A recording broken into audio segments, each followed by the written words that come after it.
The Gospels talk about St. Joseph as a righteous man. I think that is a model for Catholics to follow, and particularly Catholic men. I think men need to embrace that, to do the right thing. I think sometimes there's a lot of pressures. There's a lot of pressures to go with the flow or follow popular trends. And I think men need to have a discerning spirit to do the right thing. And I think St. Joseph can help us in that regard.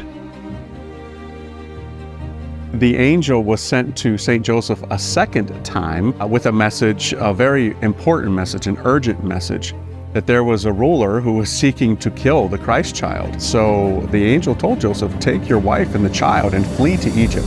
I can't even imagine what anxiety that would have filled him with to have to leave immediately. It actually says that he left at night. He didn't even wait for the morning. And so we're talking about a man who was extremely obedient and not even worried about the circumstances or what might happen. He did it immediately. Having to go to Egypt disrupted everything that they had planned, probably didn't even have the proper supplies to make the journey. And it wasn't just a journey that was right down the street. It's going to another country with a different language, different system of work and employment and food and culture. That could not have been easy for St. Joseph. And yet he did it out of love for his wife and out of love for Jesus. He responded and he took up that challenge.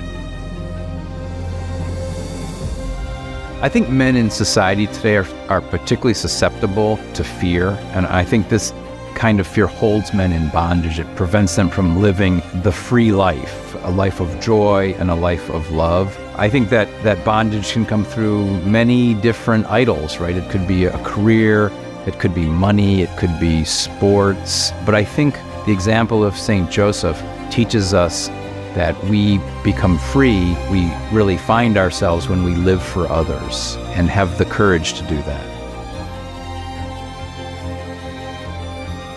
St. Joseph's courage, I think, is pretty extraordinary because he had to do things for his family that he didn't know what was going to happen.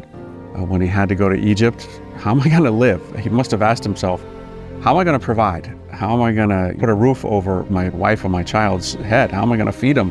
Where am I going to get work? I think that we're called to that same kind of courage and trust in God. Not to be without hope, to know that God is with us and to move forward. Oftentimes not seeing where we're headed, but to have that confidence and courage. Pope Francis speaks of the creative courage of St. Joseph and the courage that he had to overcome the very serious obstacles and difficulties that he faced. I think all of us are called to embody that kind of creative courage.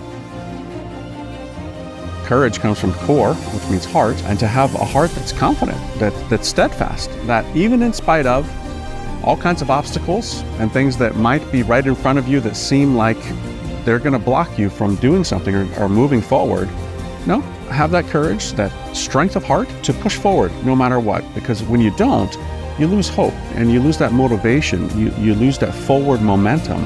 Courage gives you the confidence to plow ahead.